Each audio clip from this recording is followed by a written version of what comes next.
I need you to knock some sense into me. I'm sure you can. Yeah, I don't know. I enjoy listening to you. I don't always agree with everything. All right, enough of this persiflage. So, you want my question? I'm certainly not going to get myself in trouble by telling you what to do. That makes great sense. Gosh, that's good. Did I overwhelm you with words and wisdom? I've got 7 kids. I feel like I could call you every day. Wait, you're telling me I'm wrong? Disconnect. Yes, I am, Dr. Ray. You just need to tune in to Dr. Ray, honey. He's got all the answers. Am I right or am I right? Probably. Now, from the studios of Living Bread Radio Network in Canton, Ohio, the hometown of Mother Angelica, here's Dr. Ray. Very nice to be with you. Got to answer one of these questions that I get from folks. People usually email me these questions. Do you believe in the birth trauma? Now, that was a psychological theory that I was exposed to in graduate school, and the theory basically said it's such a trauma coming from a warm, watery environment, safe, dark, into this splashing of stimulation, bright lights, everything, having to breathe air, all these people around, et cetera, et cetera. You know, it's kind of like going from a little cabin in the woods where you live by yourself, smack down into the middle of New York City Times Square. Well, there's no real research that says that. And the theories were that all of this trauma would somehow resurface as a person got older, and you'd have to pin it back to that. Well, that was all theoretical, and there's no real research for this whatsoever, and it even goes against common sense. However, I got to thinking about it. I'm starting to reconsider my thoughts about birth trauma. I realized, and it was not so much the birth trauma, but my early childhood. When I turned 2, I was scared. It was traumatic. Because I realized that I had doubled my age in 1 year. Yeah, I went from 1 to 2 in 1 year. And I thought, if this continues, when I'm 7, I'll be 64. Scary. I'll have to ponder that. Dr. Ray, how could you do arithmetic and math when you were at that age? Well, hey, come on. I was precocious. This is The Doctor Is In. This is the Monday variant of The Doctor Is In. E-Person Monday. And this is where I get my chance to look at a lot of your e-persons. I used to call them emails. Not anymore. I am linguistically much more sensitive now than I used to be. Been forced upon me by a language police society. We'll get to those, but as is the case, I will do my opening monologue. And let me see what it is, because I wrote it down. I have to write them down or I forget them. Let's see which one this one is. Oh, yes. Elvis Presley died when he was 42. The word is, of course, that he was into so many chemicals for his emotions, his mood, his fatigue, all of this. And I believe, I don't remember, there was surrounding his death some kind of investigation into the doctor who was supplying these particular medicines. When he was 42, I was in my 20s, and I thought, wow, well, at least he lived a good life, long life. Well, when you're in your 20s, somebody's 42 is like, whoa, Grandpa. Yeah, my belt's older than 42 now. And for quite a while, it was a cultural trauma. The king, dead. Hard to believe. Some years later, I was reading a Reader's Digest, which had a much more Christian tone to it than it does now. It's still kind of traditional and tries to be uplifting, but it's really toned down its Christian worldview. But back then it was more so that way. I forget what anniversary it was of Elvis's death. I think it was the 10th anniversary of Elvis's death. And I read an article that really moved me. It was called Elvis and the Supermarket Stranger. The point of the article was all of the, reminiscing, all of the, I don't want to call it celebration, all of the memorializing of the death of Elvis Presley 10 years prior. It was everywhere. Front of magazines, special features in the media, all of that, recognizing the 10th anniversary of the passing of Elvis Presley. The author of the article, which was in Reader's Digest, and I searched that article. I did find it. I could only narrow it down to several years, but I did find it. And I don't have it anymore. I wish I did, because I would like to read it. The author of the article was in a checkout line behind an elderly gentleman whose son looked to be in his 30s. Clearly, significantly developmentally delayed, intellectually delayed. Looked like he functioned like a 7-8-year-old. And this particular young adult was emptying the cart with enthusiasm like a 7-year-old would do if he got the privilege to empty the cart. And he would make mistakes. He'd drop things, or he'd put them in the wrong place, or he'd do something that potentially could be embarrassing. And the elderly gentleman, with excessive patience, just continued to guide this young adult in various ways, was clearly very warm toward him, clearly very supportive, clearly allowing this young man to take the enjoyment out of emptying the cart and putting the items in a certain way. And the elderly gentleman was just the epitome of love and patience. The author made the point that celebrities, big as Elvis Presley, can capture a whole society's mindset, a whole society's attention. And the people like that elderly gentleman and his developmentally seriously delayed son quietly go about doing heroic love. Nobody notices them, really. And other than just a small group of people with their painting, that would be it. Within a generation or two, they're long gone from society's memory. The author said, who are the real heroes in our society? Is it the celebrities? Sports figures? The movie stars? The TV stars? Or is it people like that gentleman who clearly, even though his son was now in his 30s, maybe even older, had cared for that son, kept him with him, raised him, knowing he's never going to get much beyond a child, but yet there wasn't the slightest hint of frustration on that father's part. Elvis and the Supermarket Stranger was the name of the article. I'm Dr. Ray.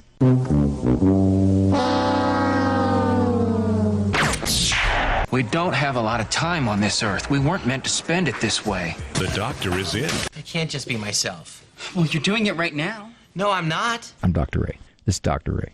I'm Dr. Ray. I'm Dr. Ray. Dr. Ray. At Glass Doctor, our trained specialists are experts at fixing foggy and cracked glass, leaving any residential window looking like new without replacing the entire window. Bring back the view of any window with Glass Doctor. Visit glassdoctor.com to request a free estimate on repairing your foggy or cracked windows. Let Glass Doctor bring back your view. Call the Glass Doctor, will fix your paint. Oh, yeah! The coil spring of my father's 1940s vintage desk chair creaked as he leaned back, looking up at no particular object, only at the next sentence he was mentally constructing for the book he was writing. And in the next room, as my mother pulled the vacuum across the floor, her soprano voice rose above the machine's whine. She sang hymns, she sang big band tunes, she sang Mozart. This was all part of growing up in an antebellum home, with its wide and deep front porch, 6 white classical columns across the front. Beauty, tradition, depth were part of my youth. And now I go regularly to a place which is terribly, profoundly ugly. A place that tells human beings that they are temporary and pointless. When I go to this place, the abortion clinic, and when I try to speak of beauty and love, my father and mother are there in my voice. GuadalupeWorkers.org. Experience a once-in-a-lifetime evening of sacred music at the 2nd Annual St. Patrick Mozart Festival, Sunday, June 7th at 5 p.m. Hear Mozart's Coronation Mass and a rare Michael Haydn cantata in its North American premiere, performed by the St. Patrick's Lorica Choir, soloists, and orchestra, all at St. Patrick's in White Lake, conducted by Konstantin Novotny. Suggested donation is $20. For more information, go to stpatrickwhitelake.org. This year, Guest House is celebrating its 70th anniversary.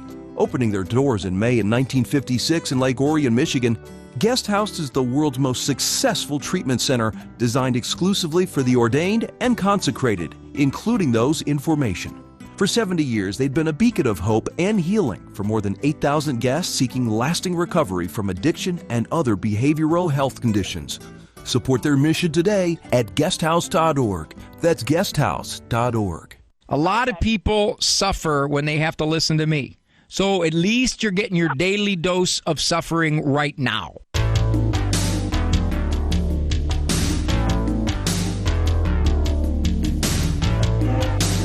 I was going to say let's jump on these e-persons, but,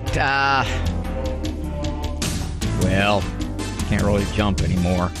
I can if I'm jumping off of something because I got gravity to help me. But if I got to go against gravity, you know, when you're 20 years old, you can go up and maybe grab the rim. I never could. I could grab the net.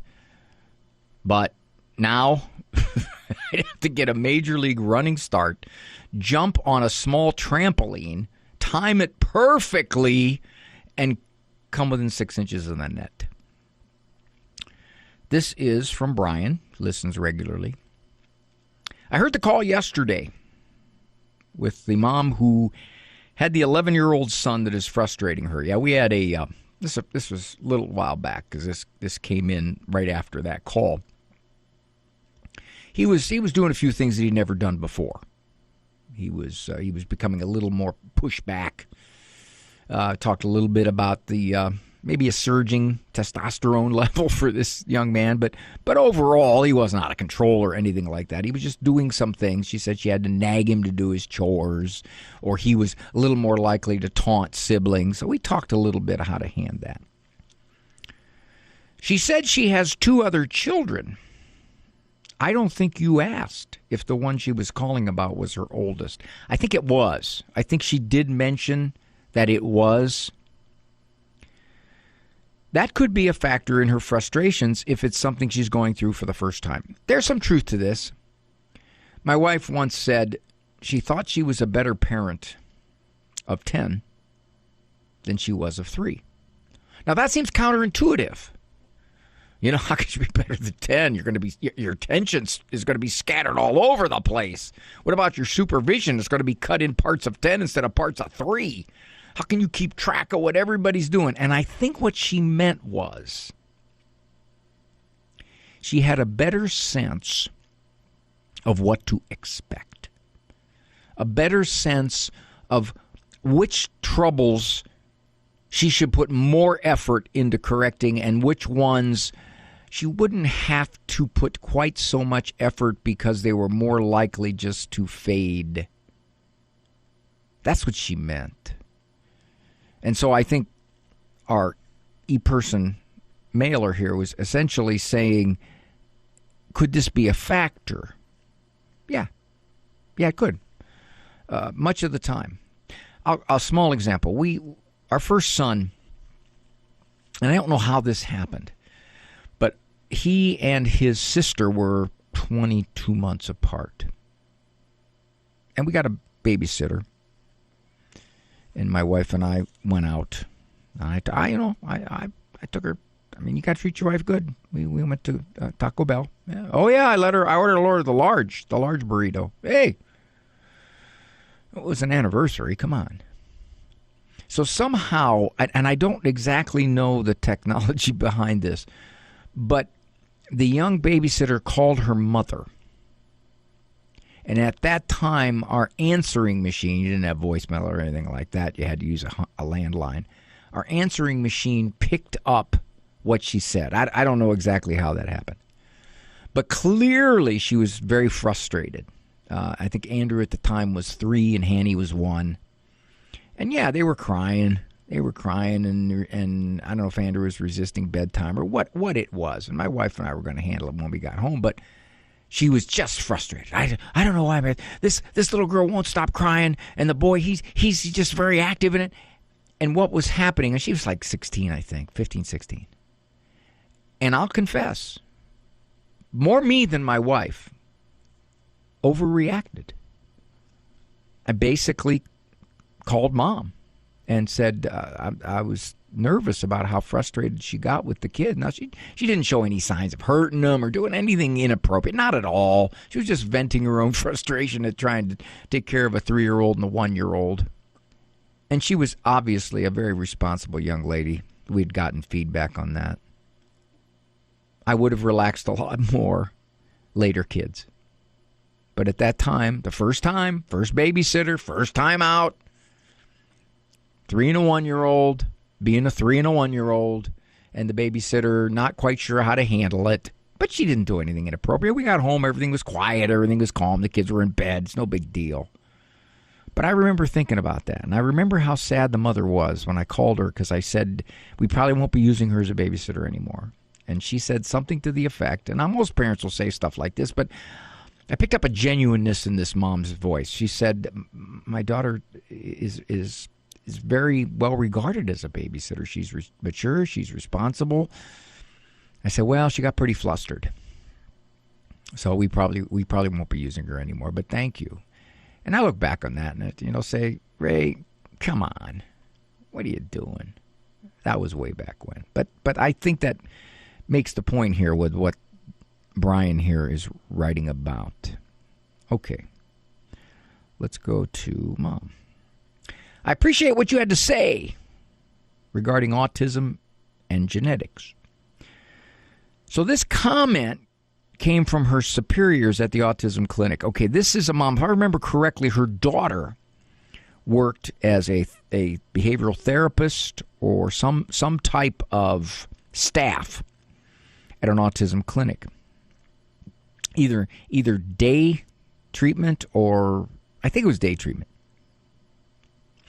The reason I made the comment, this is the writer talking now, about brainwashed when she was in undergraduate school, is because she believes everything she's told.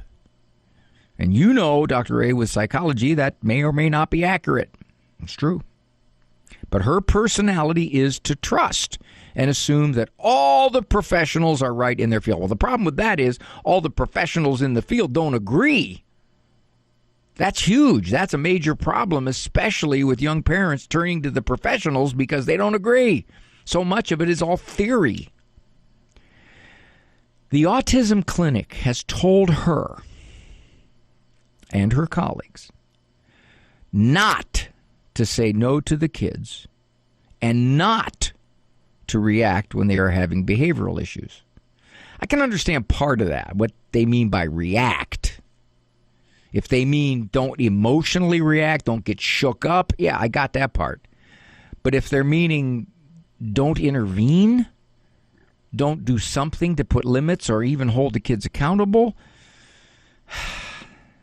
Well, let me put it this way. If this young person who has a degree in psychology, I don't know how far she went. I think it was bachelor's or maybe master's. I don't suspect she's going to last at that clinic very long, because some of these children are significant behavior problems, and they assault. This advice, Dr. Ray, which you can imagine, is all over the place. They are not supposed to correct these children. One of her co-workers' face was scratched to the point of bleeding because the autistic child couldn't control herself. She's not disciplined when she does things like this to her teachers. What are we doing, Dr. Ray? Yes, it is not unusual in many of these clinics where the children have developmental issues. There is this mindset that says we can't approach this with standard discipline suggestions, ideas, conditions, etc., because they are significantly different in their cognitive functioning, and therefore they're unable to make these connections. I wouldn't go so far, except in very extreme developmental disability, to say someone is unable. They may be less able, and it may take them longer to make the connection. But the problem is, if you don't do this, pretty soon the behavior becomes the bigger handicap. I used to do evaluations for Head Start. Had a young man, I was referred, he was 4, a severe hearing problem. I don't know if he was totally deaf, but he was so severe that really he couldn't function in a normal level of volume in the classroom. He was extremely defiant, aggressive toward the other kids. As I talked to the parents, I found that their attitude was, he is a special child. He has been, in essence, ripped off by life, and therefore we cannot expect him to function according to normal societal rules and conditions. We have to have a significant amount of leeway. And their idea of significant amount of leeway was total leeway. They didn't discipline him at all. One of the teachers made the observation to me that his hearing could be managed in class. There were things they could do to help him function in class, even though he was significantly hearing impaired. The problem was his behavior was becoming so out of control they could not manage him in class. And one of the teachers observed the other kids initially, in the beginning of the year, were very solicitous toward him. They wanted to help him in any way that they could. Some of them even tried to learn little bits of sign language. But it got to the point where he was so socially aggressive and inappropriate that the kids were backing off. And the teacher said, his functioning is far more impacted by his total lack of self-control than by his hearing deficit. I can see that. I see that in some of these programs that basically say, okay, because these children are different in their neurological functioning, they're different in their development, they're different in their normal social understanding, therefore, we cannot use any kind of discipline. Any kind. Basically, if they're attacking you, you put your hands in front of your face and you wait for them to burn out. Well, a couple things happen. One, you lose a lot of staff. This is just not real, okay? You lose a lot of staff. Secondly, the kids, because they innately may have less self-control than a group of comparably aged kids, just have less self-control. Not fair to the kids. All right, Dr. Ray.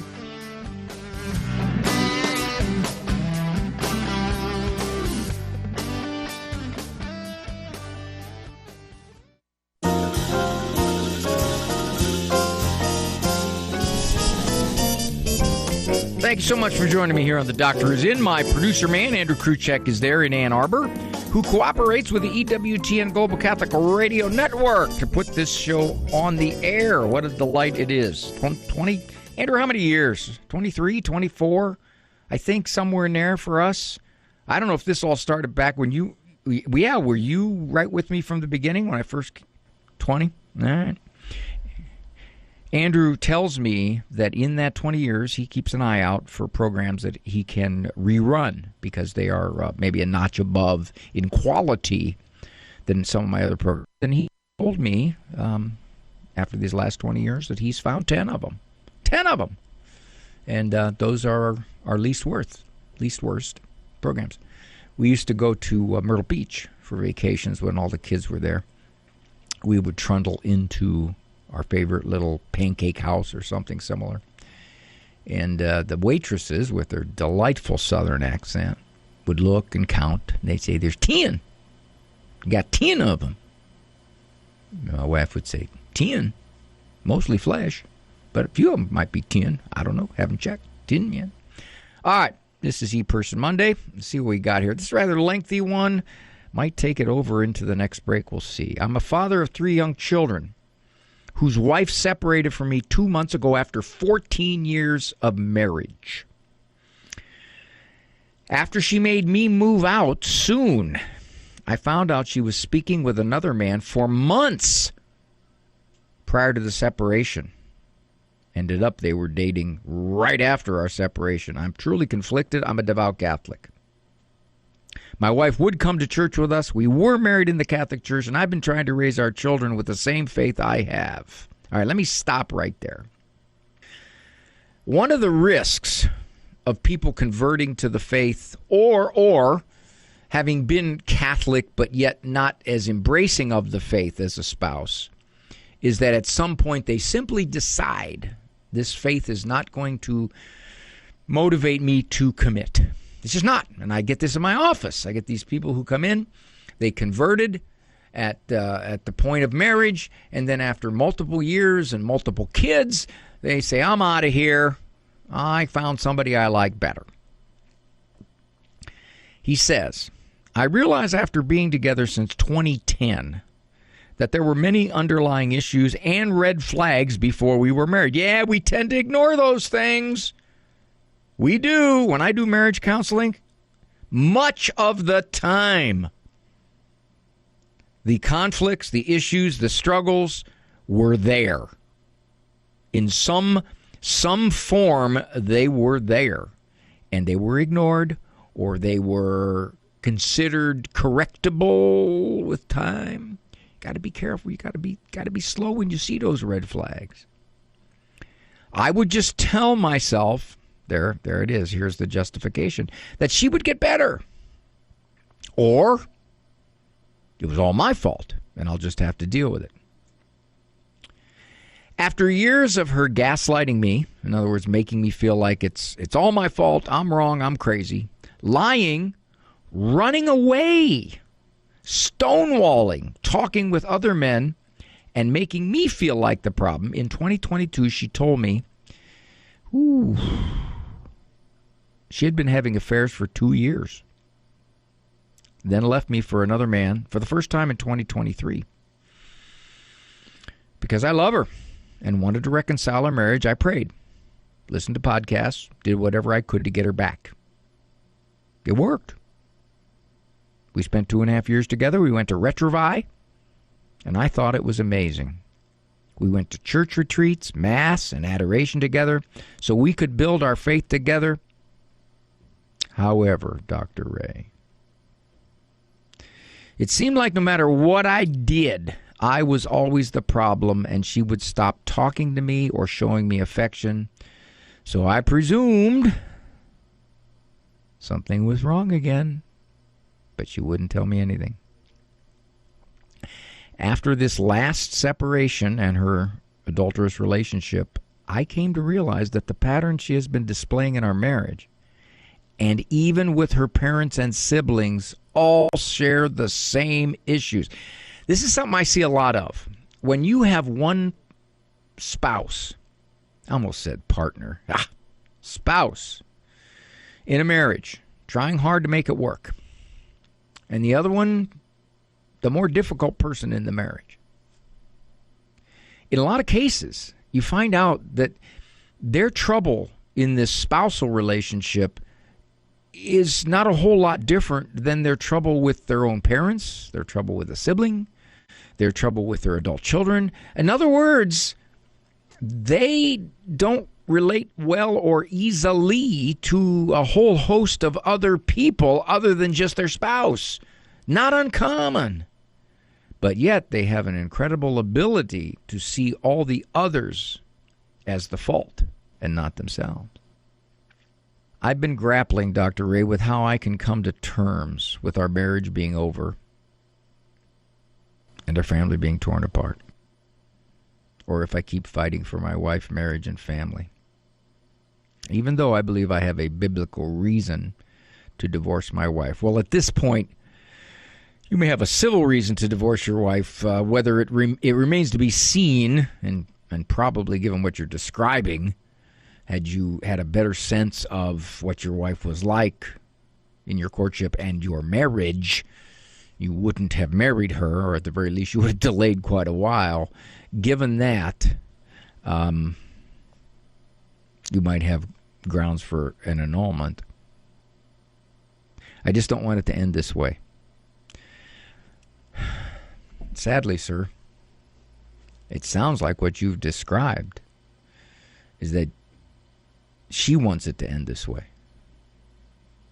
And that you may say, all right, I will quietly and passively wait for her to reconsider our marriage, our children. I will not date. I will live a chaste single life and give her a fair amount of time to come to her moral senses. You can do that. You can do that. How much time you wish to give her before you pursue annulment, a divorce, then annulment, is up to you. But if, in fact, these are kind of locked-in personality issues, and she sees really no reason to alter them, no reason to shift who she is, that's not a good sign at all. Not a good sign at all. So at this point, you're kind of helpless in the sense that it's all now up to her whether she wants to somehow over time reconcile this marriage, not up to you. You say, should I fight for her? What can you fight? What can you fight? If she's seeing some other guy, you're not going to fight it. What are you going to do? No, you're passively going to have to probably wait for it and see what happens. You're going to bide your time.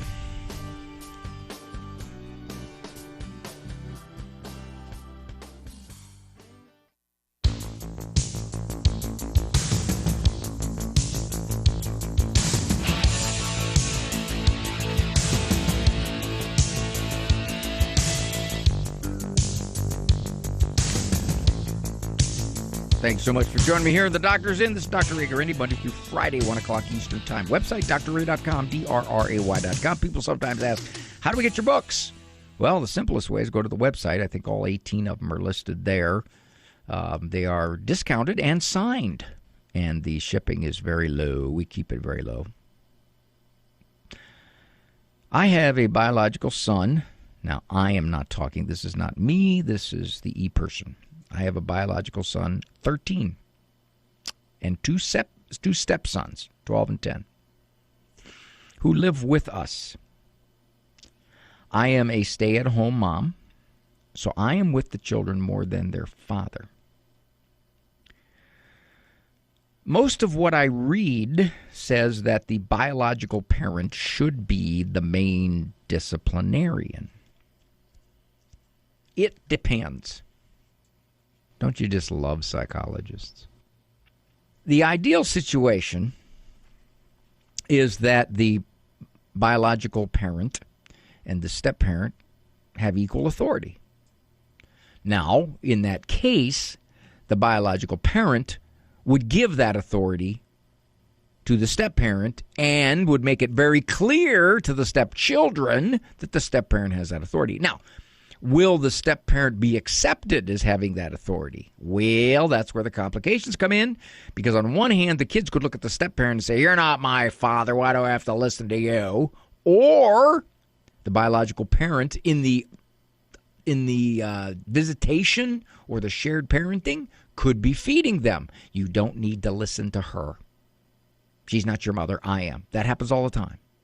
So that definitely could complicate the picture. Now, when the step kids give grief or are difficult behavior problems to the step parent, depending upon how long they've been on the scene, a lot of times step parents have been on the scene since the kids were 2. Now, in this case, I don't know. She says, "I have a biological son, 13, 2 stepsons, 12 and 10. It sounds like she's just entered the scene, or relatively recent, last couple, 3 years. When that happens, the biological parent of the 2 sons, 12 and 10, which are his biological kids, could do a couple things to make the stepmom's life easier. One, to say that you owe her respect. She's in charge when I'm not here, and you'll answer to me. That will help a lot. That will help a lot. Or he can say, as I said earlier, she has authority equal to mine. And if you challenge that authority, then I will deal with you. We are one. That's best case scenario. If, in fact, the case arises where the biological parent is reluctant to discipline because they're getting nervous. This little 12-year-old may decide, "You know what? I want to go live with Mom. I don't like your rules.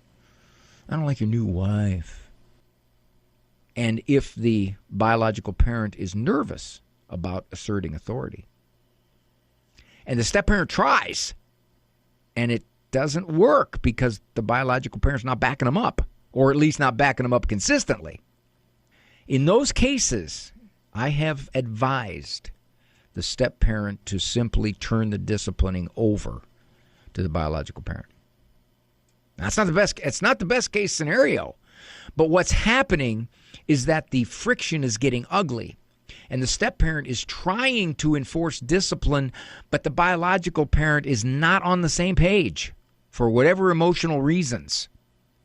And the kids realize this. So the kids look at the step-parent like, you're wicked, you're evil, you're terrible, you're awful. I don't have to listen to you. And the biological parent does not make it clear to the kids, yes, you do. So that is maybe the least bad option. What it does is it somewhat reduces the friction between the step-parent and the step-kids, because he or she's trying to discipline and it's not working because they just don't have the leverage. And they just don't have the unspoken authority. There's the problem. So when you read these things that say the biological parent should be the main disciplinarian, if the biological parent is willing to do it, yes. If the biological parent says, as disciplinarian, I will not allow you to mistreat your step-parent. I will not allow you to defy your step-parent. I will deal with that. You will deal with me. If that's the case, then the step-parent and the step-kid will have a better relationship. Sometimes in my office, and by the way, on second time around relationships, the kids are a big reason for a second divorce. So given that, much of the time the biological parent will say, well, he or she does not have a good relationship with him. They're frustrated with him. They're not getting along with them. I think they need to give them a little more flexibility. They've gone through an awful separation. There's been a divorce here. There's confusion when they go to visit the other parent. So you really need to give them some leeway. The problem with that is when you don't have authority, it's easy to have a bad relationship because the kids push. They're kids, they push. So it's very hard to quote unquote be nice so that you have a better relationship because the kids are not being nice back. Kids are being trouble. It's very difficult. And I tell the bio parent, I say, if you step in and do not allow them to do this to the step parent will naturally over time have a better relationship with them, and then the things that you want, which is a better relationship, will happen. But if you say, no, you got to have a warmer, better relationship with them first before you discipline them, well, that's a recipe for friction. That's assuming the kids are going to cooperate. So yeah, on one hand, if the biological parent takes the lead in establishing authority, that's a good situation. If the biological parent says the step parent has authority commensurate with mine, that's a good situation.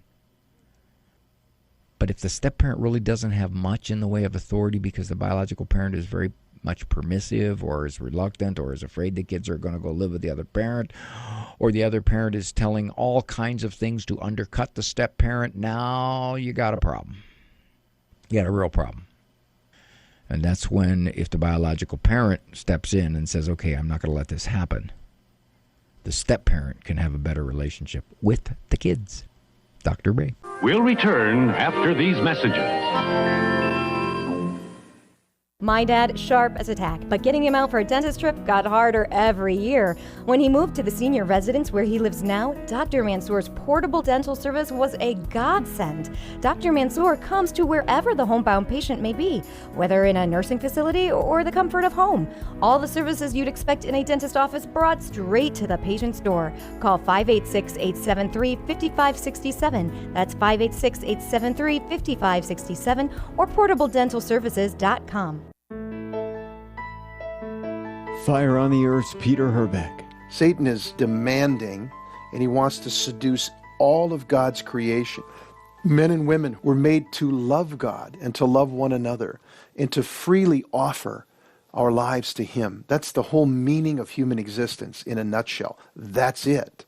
And the devil says, no, I demand that I be the center, that I be the focus, and you will worship me. Jesus resisted it. That same battle is happening in your life and mine. If we don't see it, it's because we're blind. The devil, he's got a perfect plan.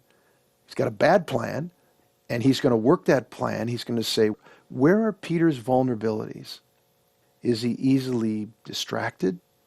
Is he vain? Can I get him there? Is he full of lust? Can I get him there? Is he proud? Does he need to feel superior to other people? How can we get him? And the enemy will just keep circling and circling, and he just works us and works us. And so the season of Lent isn't just a season of letting things go, which we need to. It's not just a time of self-emptying, but the self-emptying needs to happen so that we can be filled. Peter Herbeck spreads fire on the earth, weekday mornings at 6:30 and again at 11:45 on Ave Maria Radio.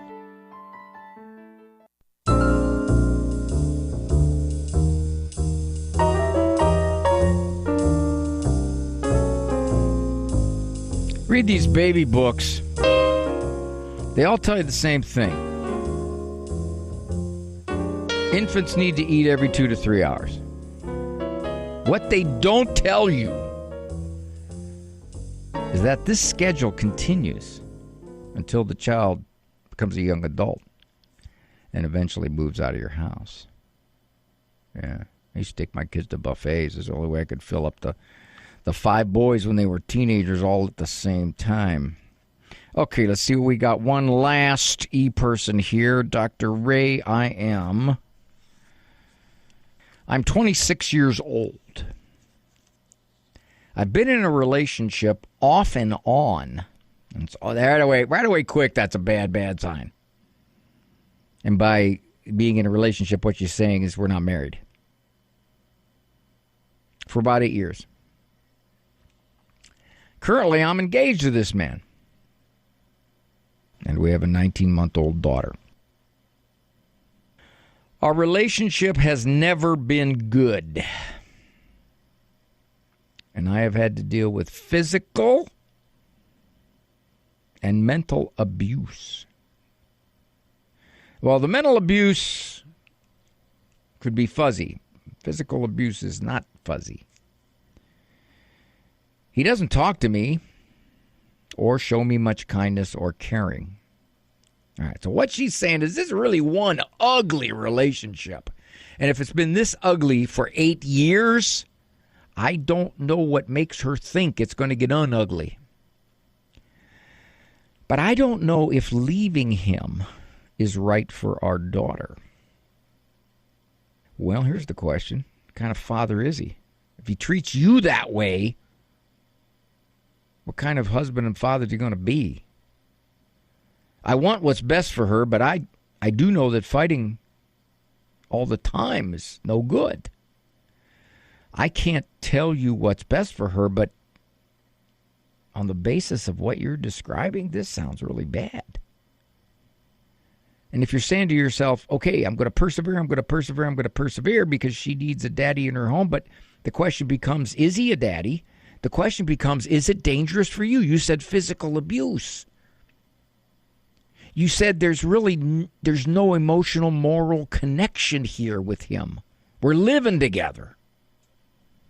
You might want to get some good spiritual guidance on this and realize whether this relationship is something that is likely to be real hurtful for you and your daughter. I don't know what he would be like if you separate from him. I don't know if he'd even be involved in his daughter's life. I don't know if he'd want to make your life miserable. I don't know if he would fight you for custody. I don't know what kind of visitation, co-parenting arrangement he would get a lawyer and try to make. I don't know. Be a lot of stuff I would explore if you came to me in therapy, but at this point, what you're describing is scary. So, I guess I don't know what's making you think it's going to get any better if it's that ugly. Off and on, never good relationship, physical, mental abuse, doesn't talk to me, I don't know what that means, or show me much kindness or caring. So you've described a very negative, conflictual, nasty relationship. If I'm to assume this is pretty much the way it's been. Now what? In a funny sort of way, well, not funny sort of way.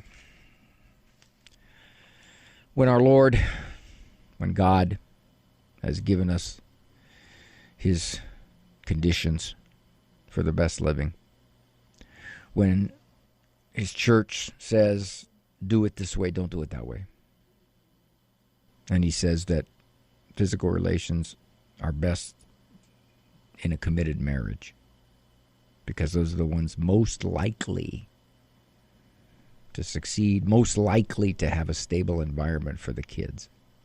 Most likely. No guarantee. Most likely. But the way we're doing it now in our society is, hey, we don't need this marriage stuff. Live together, see what happens. Oh, I'm pregnant. Okay, we're going to have a kid. Well, all right, let's see what happens. Oh, our relationship stinks, but we got a kid. Now what do? We're tied at the hip for the next 18 years. It really complicates things, doesn't it? Yes, it does. One of the things I've been noticing, oh, shoot, I don't have time. I'll make it quick. I'll talk about it in a future monologue. Babies have become photo opportunities.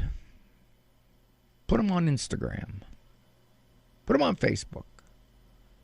Show them a picture. Show everybody a picture, all your followers, your 27 followers. Show them a picture of the baby as he or she's getting older and spitting up and smiling and dressed up to look really cute. Isn't this great? Yeah, it's great. This has become a focal point of my social presence.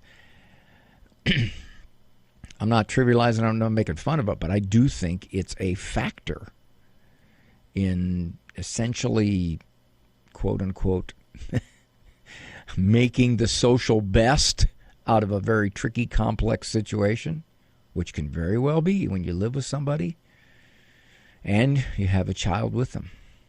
All right, I got to go. Thank you so much for joining me here on The Doctor Is In. I appreciate it so very, very much. Tomorrow, good Lord, we'll talk, and I'll listen to you, and maybe you'll listen to me at the same time. Walk with God and do it His way.